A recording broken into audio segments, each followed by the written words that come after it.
कैसे बिपिन रावत बने देश के पहले chief of defence staff.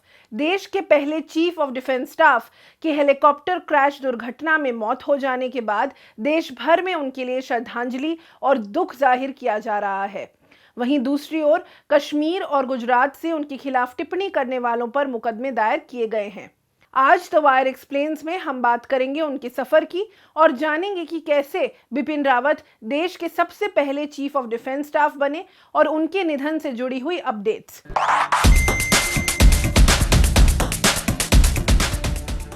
Tamil Nadu के कुन्नूर में हेलीकॉप्टर क्रैश में chief of defence staff general Bipin Rawat और उनकी पत्नी मधुलिका की मौत हो गई है।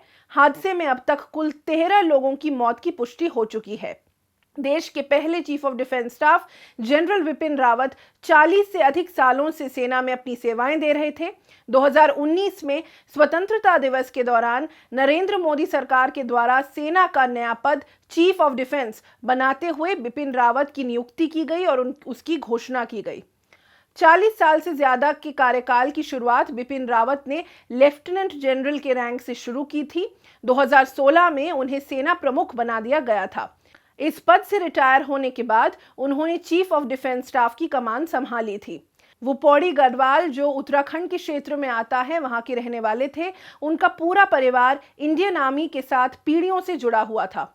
उनके पिता लक्ष्मण रावत भी सेना में अपनी सेवाएं दे चुके हैं। स्कूली शिक्षा के बाद बिपिन रावत ने इंडियन मिलिट्री एकेडमी, जो देहरादून में स्थित है, वहां से उन्होंने अपनी पढ़ाई की। देहरादून में उनकी परफॉर्मेंस को देखते हुए उन्हें स्वॉर्ड ऑफ ऑनर से सम्मानित किया गया था। इसके बाद वो पढ़ाई करने के लिए अमेरिका चले गए। वहां पर उन्होंने सर्विस स्टाफ कॉलेज से ग्रेजुएशन किया। इसी के साथ साथ उन्होंने हाई कमांड कोर्स भी किया था। अमेरिका से वापस आने के बाद उन्होंने भारतीय सेना में शामिल होने का मन बनाया और उन्हें 1978 में 16 दिसंबर को गोरखा 11 राइफल्स की 5वीं बटालियन में शामिल कर लिया गया था। गोरखा में रहते हुए बिपिन रावत ने बारी बारी सेना के कई पदों पर कमान किया और काम किया। 1970 के दशक में उन्हें 5वीं बटालियन में कमीशन किया गया था। ये वही यूनिट था जिसमें उनके पिता ने भी आर्मी में अपनी सेवाएं दी थी।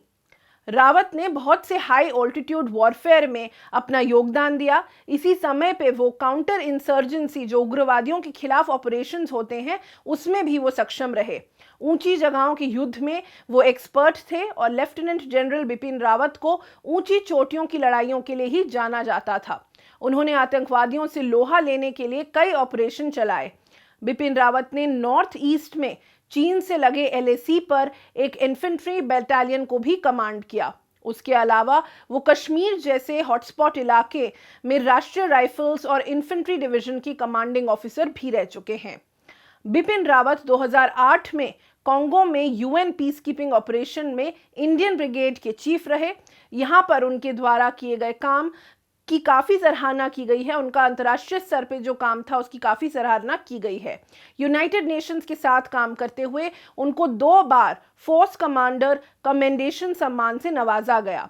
जनरल बिपिन रावत को उनके सेना करियर में परम विशिष्ट सेवा मेडल, अति विशिष्ट सेना मेडल, सैन्य सेवा मेडल, 30 साल का जो कार्यकाल होता है उसका सेना मेडल और युद्ध सेवा मेडल, सेना मेडल, ऑपरेशन सेवा मेडल, ऑपरेशन पराक्रम मेडल, ऐसे कई सारे मेडल्स थे जो उन्हें मिले। उन्हें काफ़ी बड़े अवार्ड्स मिले और उन्हें लगातार सम्मानित किया गया था। फिलहाल बिपिन रावत की मौत के मामले में जांच शुरू हो चुकी है। रक्षा मंत्री राजनाथ सिंह ने सदन में बताया कि पहले प्रमुख रक्षा अध्यक्ष CDS जनरल बिपिन रावत की हेलीकॉप्टर दुर्घटना में मृत्यु के संबंध में एयर मार्शल मानवेंद्र सिंह के नेतृत्व में तीनों सेनाओं के एक दल ने जांच इस कार्य में शुरू कर दी है। दुर्घटनाग्रस्त हुए हेलीकॉप्टर का फ्लाइट रिकॉर्डर यानी कि ब्लैक बॉक्स भी बरामद कर लिया गया है। इसके साथ साथ ये भी जानना जरूरी है कि देश के काफी ऐसे राज्य हैं जहां कुछ ऐसी घटनाएं हुई थी जिनकी वजह से रावत की आलोचना भी की गई।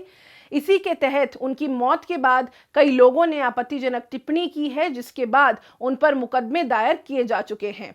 जम्मू और कश्मीर के उधमपुर जिले में रविवार को बजरंग दल और विश्व हिंदू परिषद ने सरकारी महिला कॉलेज के एक पूर्व प्रोफेसर के खिलाफ पुलिस थाने के बाहर प्रदर्शन किया।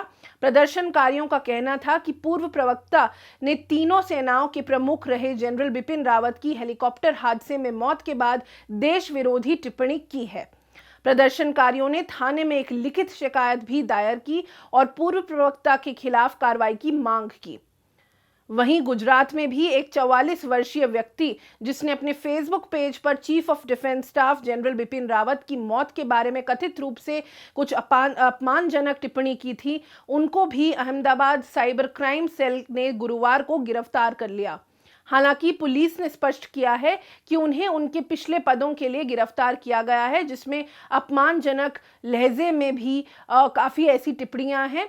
साइबर क्राइम सेल की एक विज्ञप्ति में कहा गया है कि आरोपी की पहचान शिव भाई राम के रूप में की गई है, जो गुजरात के अमरोली जिले के राजुला तालुका से हैं। राजस्थान पुलिस ने सीडीएस बिपिन रावत के खिलाफ आपत्तिजनक पोस्ट करने वाले एक और युवक को भी गिरफ्तार किया है। युवक ने रावत के शहीद होने को लेकर अभद्र टिप्पणी की थी। वहीं दिल्ली में स्थित आईआईटी, जो कि काफ़ी बड़ा यूनिवर्सिटी है, वर्सिटी है, वहाँ के भी एक छात्र राम प्रभारम को सस्पेंड कर दिया गया है। उन्होंने ट्विटर पर रावत के बारे में टिप्पणी की थी, उनको भी अभी सस्पेंड किया जा चुका है। रावत का कार्यकाल खास करके कश्मीर में हुई घटनाओं की वजह से उन्हें काफी आलोचना झेलनी पड़ी है, उनकी काफी निंदा भी हुई है। 2017 में उन्होंने एक ऐसे आर्मी ऑफिसर को मेडल से नवाजा था जिसने एक आम नागरिक को ह्यूमन शील्ड की तरह इस्तेमाल किया था। जहां देश और दुनिया भर से इसे एक ह्यूमन राइट्स वायलेशन करार दिया गया था, वहीं रावत ने इसे एक इनोवेशन कहा था। उन्होंने पीटीआई को दिए हुए एक बयान में ये तक कहा था कि इस मेडल की वजह से आर्मी के नौजवानों को सराहना मिलेगी। इसी के साथ साथ रावत ने डी रेडिकलाइजेशन कैंप्स का आइडिया भी प्रस्तुत किया था। ये वही कैंप्स हैं जैसे कि चीन में जो माइनॉरिटी मुस्लिम उइगुर्स के कैंप बना दिए गए हैं, जहां हिंसा होती है, जहां ह्यूमिलिएशन होता है। तो इस प्रकार की काफ़ी ऐसी चीज़ें थी जिसकी वजह से उनकी निंदा और आलोचना भी हुई। द वायर के और वीडियोस देखने के लिए सब्सक्राइब करें और बेल आइकन पर क्लिक करें। स्वतंत्र पत्रकारिता की आर्थिक मदद करने के लिए डिस्क्रिप्शन में दिए गए लिंक पर जाएं और अपनी राशि चुनें।